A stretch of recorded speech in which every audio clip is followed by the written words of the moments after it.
Welcome to Kids Recall. In today's video, we'll be going through the 2019 movie Abominable. It's time to recall. Let's get started.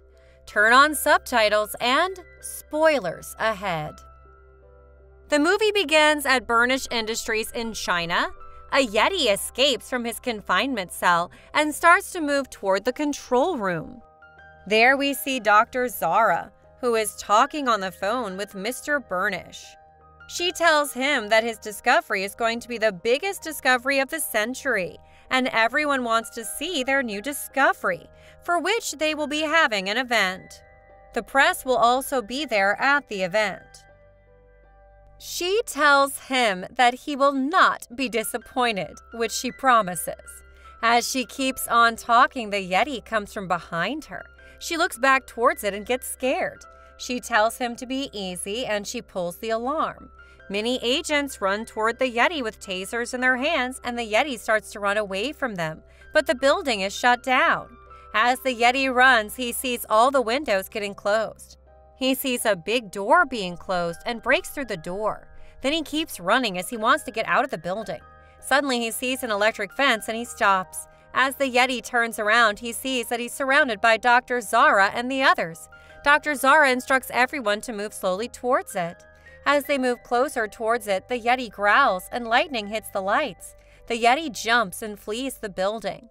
Dr. Zara and the mercenary commander go after the Yeti, but he escapes.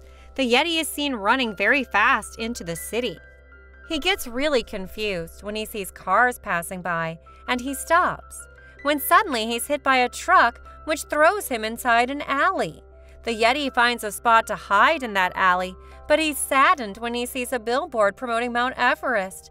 He's injured, but he uses one of his hands to get up to a rooftop of a building. From the rooftop, the poor creature sees the billboard again and gets sad. The next scene takes us to the next morning, where we see Yi's mother go into her room, asking her if she's up yet. As she opens the door, she sees that her bed is all made up and that Yi has gone to her washroom. She's all ready for the day and tries to avoid her mother and Nene. As she moves towards the door, Nene asks her if she is supposed to be a famous person now. As she is ignoring them, her mother asks her where she is going, and she replies she has stuff to do. Nene asks what stuff is. It's the summer holidays, she replies. Either you are busy or you are free. There is no such thing as stuff. Her mother tells her to be careful and have a good day, and she should be back home for dinner. As she leaves the house, Nene asks Yi's mother what on earth she does all day. Yi is a teen who lives with her mother and her Nene.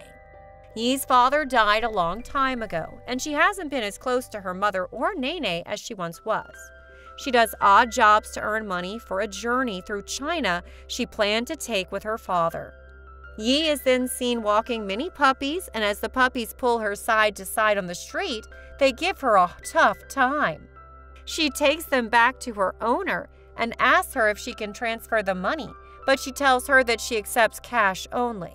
She then goes on to babysit a boy, and as the boy's parents leave, he throws a cream pie at Yi's face. She is then seen taking out the trash for a fish shop, and she accidentally drops the trash can on herself.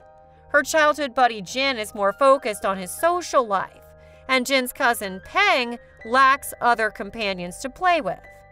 As Yi walks out of the fish shop while counting her cash, she sees Jin and his friends walking towards her, and she puts on her glasses. As they walk past her, they say that it looks like she slept in the dumpster because of the smell coming from her.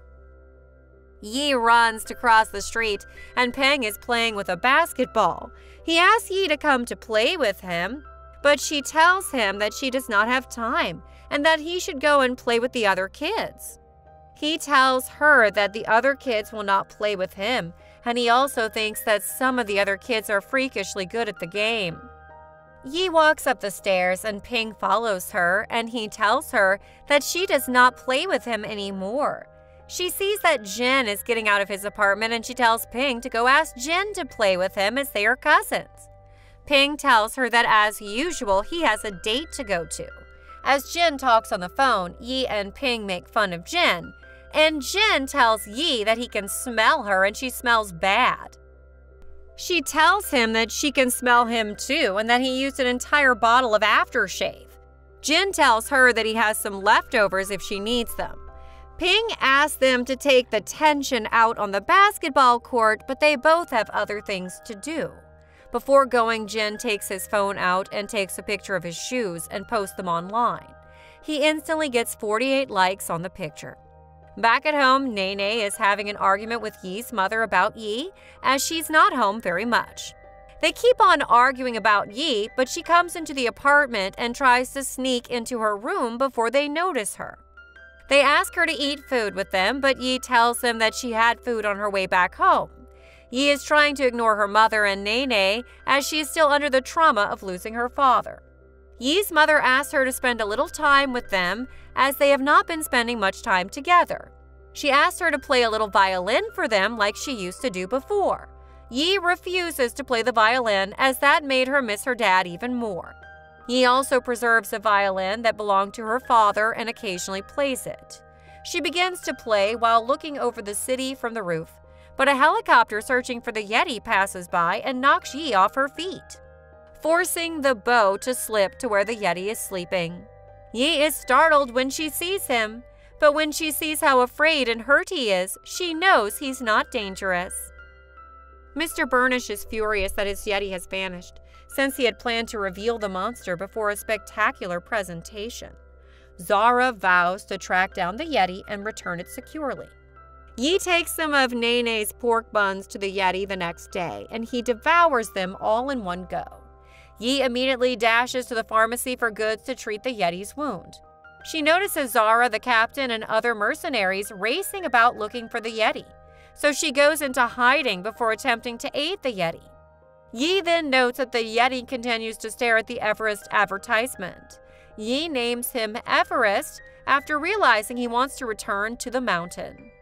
Later, Yi pulls out her violin to play some music for Everest. He hums once again, prompting his power to resurrect a withered flower. Jin and Ping go to the roof to hunt for Yi and discover Everest playing with her, but Everest appears to be eating her from Jin's perspective. He dials 911, which Zara and the mercenaries overhear on the scanner. The mercs soon fly towards the roof and locate Everest. Yi assists him in fleeing, with Jin and Peng close behind. Yi and Everest make it to the top of another building, but they are saved when the building's lights go out like they do every night. This allows Yi and Everest to make it to the docks, where Everest boards a boat to return home. Yi jumps aboard the boat to join him, seeing how terrified he is. Peng chases them down and is apprehended by Everest, while Jin grudgingly joins to protect Peng. He tells his mother that he's accompanying Yi and Peng on a college tour in Beijing, and as the boat approaches an island, Everest and the kids wind up trapped in a crate of drinks. Their box is loaded onto a truck, but they all fall off after Peng and Everest become too high on soda. As a result, they must walk to the peak to return to Everest. Jin complains that he's hungry, and Everest hums again to encourage the growth of blueberries. However, they grow to enormous proportions before taking to the skies and attacking the children as they flee.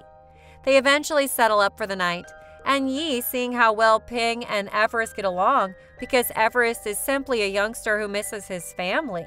Jin makes an inadvertently inappropriate remark about Yi growing estranged from her mother and Nene following her father's death, which irritates her. Burnish, Zara, the captain, and the other mercs arrive on the island and follow the trail of soda cans until they get a clue on where they could locate Everest. Burnish learns to enjoy nature after being confined to his home and company for so long. The group begin to move forward only for Burnish's drones to notice them. Everest makes a dandelion grow large enough to float them away, but Jin fails to chase them down and instead arranges to meet the others at a riverside village. Burnish and his squad find Jin and allow him to stay with them at their camp.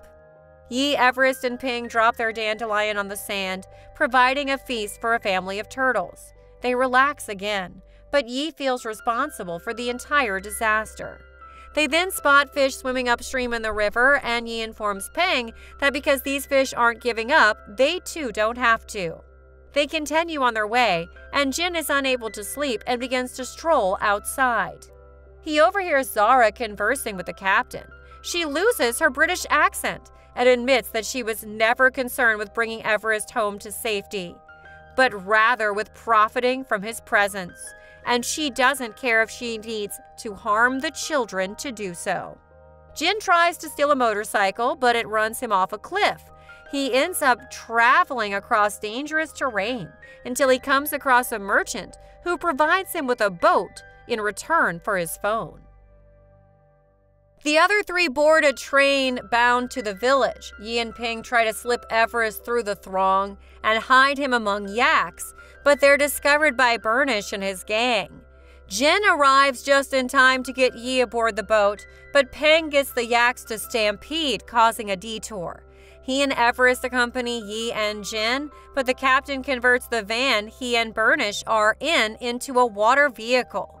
They pursue the heroes, so Everest turns off the boat motor and hums to send it sailing further.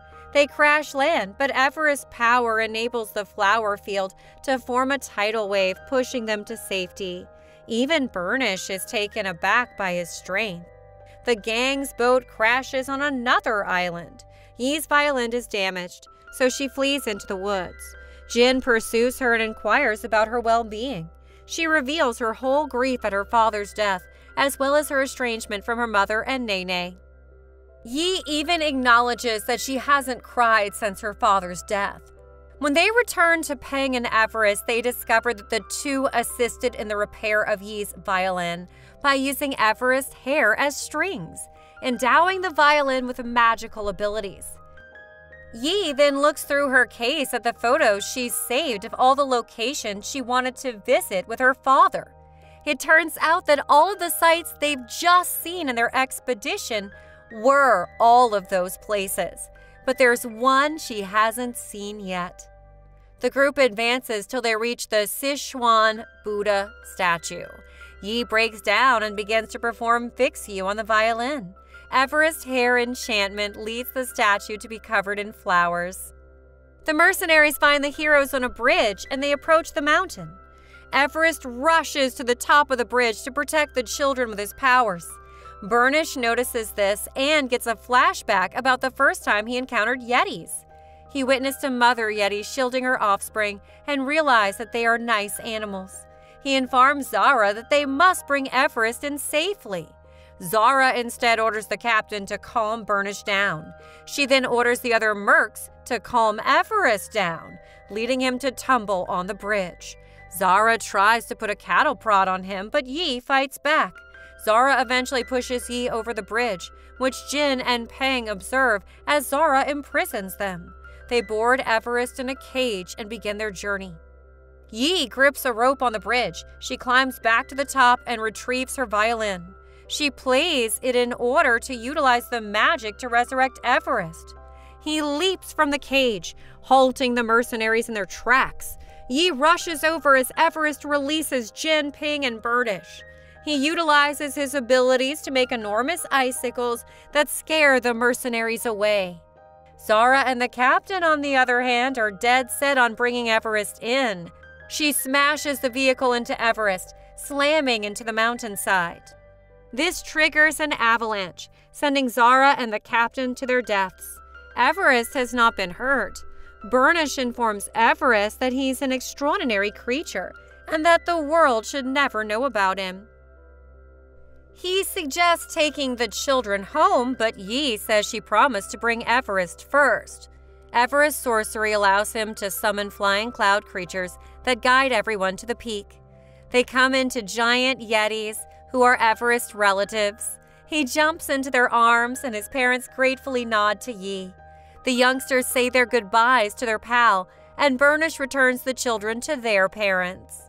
Yi dashes to embrace her mother and Nene. Later, they enjoy supper together, with Jin and Peng joining them. Peng brings in a box left by Burnish, containing equipment for their upcoming expedition. They all sit down to eat Nene's pork buns, which Peng swears he enjoys more than everyone else. Yi claims to know someone else who adored them as much as he did. and the last thing we hear while the family eats is Everest humming. Subscribe for more videos like this, turn on the notification, and leave a like to help the channel out, and thank you for watching.